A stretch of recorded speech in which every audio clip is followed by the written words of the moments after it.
Hello, folks, and welcome back to another edition of Holding Court with Coach Jeff Nelson. I'm J.D. Healy, and Coach, this has been a year since we were sitting here talking about Lobo volleyball. Got a lot of great action to cover. Why don't we just get right into it? Awesome. Started off the season out in Muncie, Indiana. So you go back home to kick off the season. I did. I got to go back to my alma mater. It was a lot of fun. It was a great tournament. And got to see some of the guys I played with in college, my former coach, and it was a great weekend for me.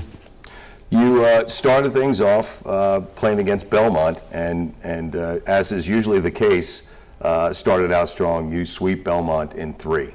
Yeah, you know, Belmont was a good team. They actually played better as the tournament went on, but we had them the first match, and everybody had some jitters. We went out and really won the first game quite easily, and in volleyball, that's like a curse because then you always have a letdown. And game 2 was a lot closer, and then in game 3 we picked it back up again. But it was a great first match for us, and another win in our season opener. So we were really happy about that. You mentioned another win, your season opener. So you are 100%, let's say, on your wins and season openers? Yeah, you know, I don't know how that, I didn't even know that until Mr. Mulcahy pointed that out for me, but yeah, that's kind of exciting, actually. I'm going to have to schedule really easy from now on, so I hold on to that. I read that too, actually, in Mike's column. Let's talk about some of the individual play. First as a team, team hit 237, converting 28 kills and 80 attempts with just 9 attack errors. That's a pretty good match. It was a really good first match, and like I said, games 1 and 3 were outstanding. Game 2, it slowed down a little bit, but as it's been through all 6 of our matches so far, ball handling and passing has been really good, and that really cuts down on your errors when you're controlling the ball that well. Coach, strong play from your junior outside hitter, Devin Sowers, 10 kills and a service ace on top of it. That's a nice performance for her, especially on the road. Yeah, she's really come on. She's outstanding. She's the classic volleyball player. She's doing everything. She's now in our passing rotations. She's one of our strongest hitters. Has pulled out that great jump serve this year. That's exciting to watch, and so she's a definite highlight for our program right now, and really fun for our fans. Simone Henderson, 8 kills. Ashley Kelsey with 3 service aces, so another great job of serving. And Hannah Johnson with 18 assists led the Lobos. That's correct, and like I said, just a good solid match for everybody and a good way to start off. That was Friday in the morning. Friday afternoon, you come back and you take Albany 3-1.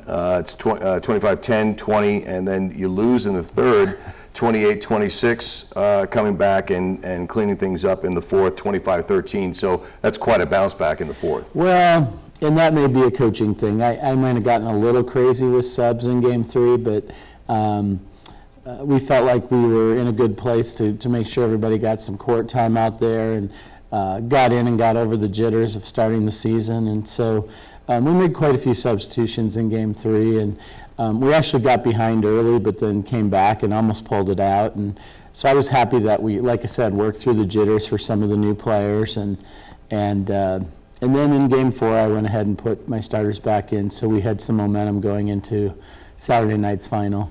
Dynamite performance by some of the upperclassmen. Devin Sowers had 16 kills and 11 digs.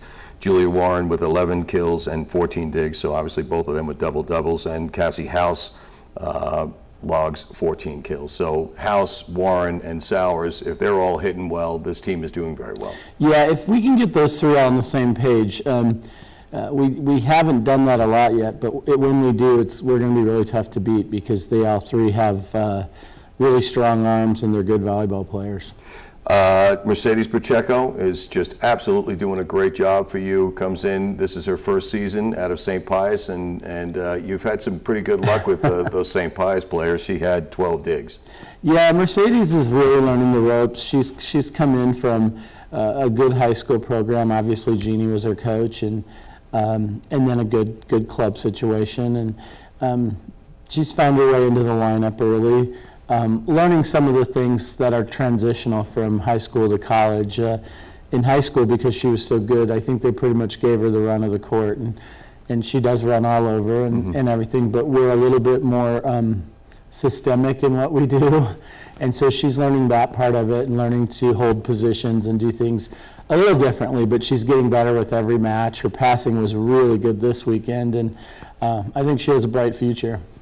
No doubt. Hannah Johnson, 34 assists. It's just a regular night for Hannah. Great night for anybody else, just a standard night for Hannah. And Carson Heilborn got into the match, got 12 assists. Yeah, and Carson, you know, as Hannah finishes her senior year now, Carson is the heir apparent, and we're trying to get her some time here and there. And she had an amazing high school career, was the Washington Gatorade Player of the Year, and went undefeated with her high school team and won the state championship up there. And so we're trying to work her into the college system any chance we get, and so far we've been fortunate to get her into 2 or 3 games and get her some experience. Tough to play on a team when the head coach was a setter and you're playing behind Hannah Johnson and you got Pauline Manser, who was also a setter. Yeah. That's a lot. Lots of setting going on, yeah. Saturday evening, come back, and this was a big night for Simone Henderson, but the Lobos just can't eke it out against Ball State. This was a tough one, came down to the 5th and final after winning the first 2. Yeah, really good Ball State team.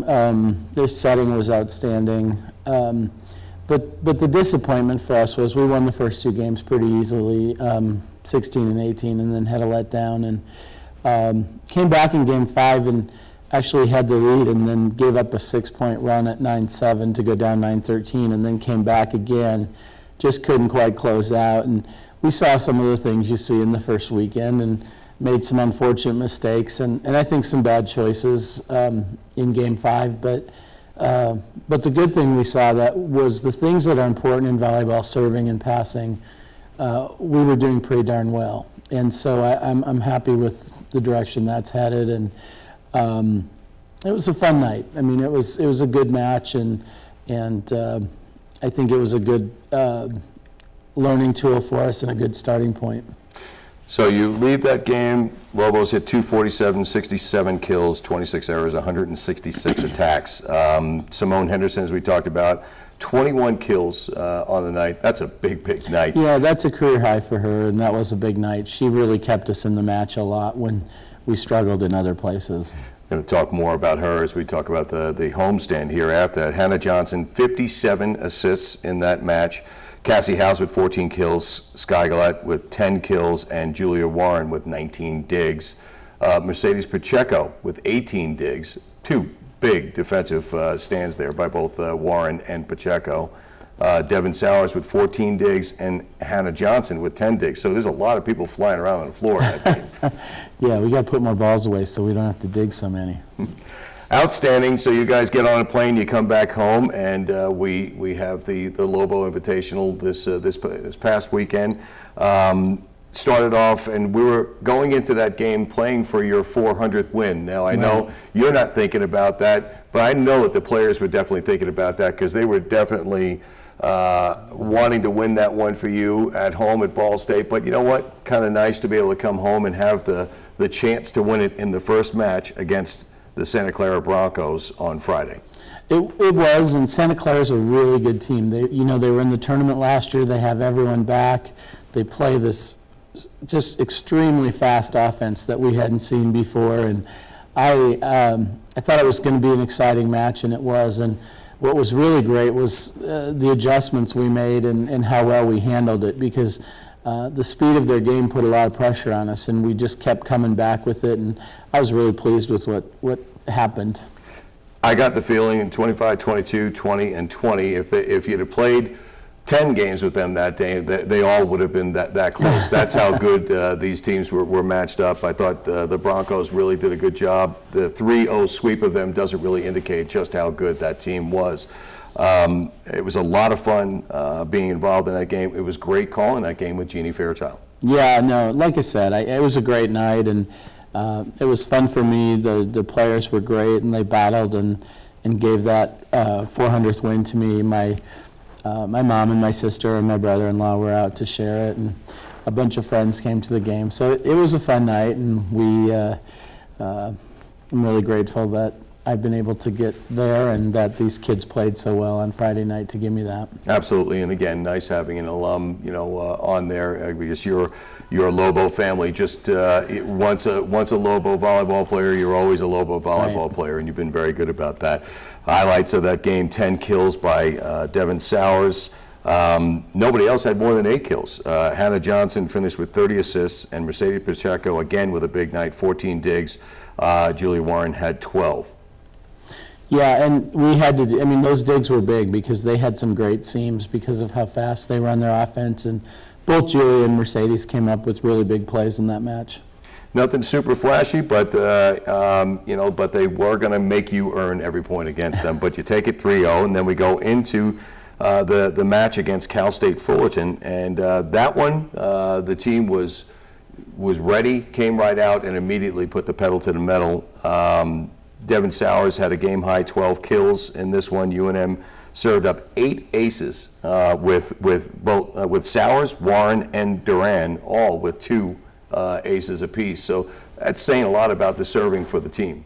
Yeah, we put a huge emphasis on serving, and I think that it's much better than it was last year. It's probably our most improved area. We're scoring points serving. We've outserved our opponents in every game so far.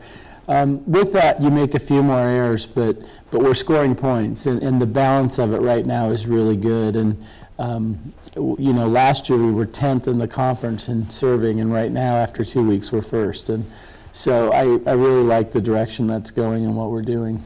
You try to take advantage of the fact that you have the serve and get your opponent out of system as early as possible, and the Lobos are doing a great job of that. Simone Henderson had 9 kills in the game. Hannah Johnson had 30 assists. It was a hitting percentage of .357 compared to the Cal State Fullerton 136, so the Lobos were just on fire. Yeah, and most of our games, the last 2 years, we've done a really good job of keeping our opponent's hitting percentage down, and all last year, and now right away again this year, it's a place where we've been at the top of the conference, and because of our defense and we touch a lot of balls blocking, we're able to hold our opponent's hitting percentage down, and that does help keep us in a lot of matches as well. Lobos take a big deep breath, get a bite to eat, a little bit of rest, come back on Saturday night and face against SMU. Neither team had lost in the tournament, so this is the one that everybody wanted to see. Come out to that one, and right off the bat, you lose the first 2 sets, 25-23 and 25-22. Go in at intermission, and a lot of times that just, a lot of people just can't drag themselves out of the locker room. Lobos not only dragged themselves out of the locker room, come back and really had a gritty match in that third, win it 25-19, another tough one, and go 25-20 and get it to a 5th and deciding game in the 5th set. Yeah, I liked what we did in the 3rd and 4th sets. We had some nice runs. In the first 2 sets were so close back and forth, and in games 3 and 4 we were able to get some runs and pull away a little bit. We talked a lot about the outcome of the match. We led in game 5 a big part of the way. We had 3 match points. We talked yesterday about finishing and what we need to do, and we were really disappointed. Now understand, that was a great volleyball match. It was entertaining. It was 3 hours long. It was so many things. And SMU is a great team. They had 6 starters back from a team that was 39 in the RPI last year and got left out of the tournament. And so they've got a real chip on their shoulder. They're playing with a lot of the same incentives that we are. And it just was a really exciting match. And what we talked about yesterday in practice is, how do we finish that? How do we close it out? We're 2 points from being 6-0 right now, and that's a little bit disappointing. But it has been great volleyball, and we do have a couple good wins already too. And I like what we're doing. And as we move forward, this week is probably our toughest weekend of the season. So we've got a lot ahead of us. Well, and this weekend you'll be away, and we're going to talk about those games. You're going to be facing Pepperdine on Thursday, Friday against USC, and Saturday against Idaho State. Not a slouch in the bunch. No. I think between the 3 of them, they have a combined 2 losses. They're doing really well. USC's ranked 6th. Pepperdine has a new coach. They've come out strong, much stronger than we expected, or they were last year. Scott Wong, and he does a great job. And then Idaho State won the Big Sky last year, and they have 4 or 5 of their starters back, and they're picked to win again this year. And you know, those are the kind of matches we need to be playing, because when we play well and get a win in matches like that, it will really bode well for us at the end of the season.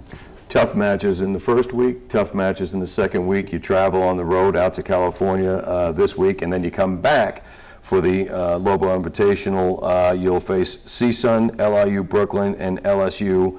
That Saturday, the Brooklyn and LSU games, all these games, by the way, at the Pit, but that's high school night, so we want to remind people, the first 600 people get a free T-shirt? On Saturday night for the LSU match, yes, the first 600 get a T-shirt, and there's also discounted rates for students and stuff for Saturday night as well, groups of 10 or more. Should be a great match, be fun to play in the Pit again, and I think it's a great tournament. LIU was in postseason last year. Northridge has been like 2 of the last 3 years, and LSU obviously has been for a number of years. So really strong tournament field.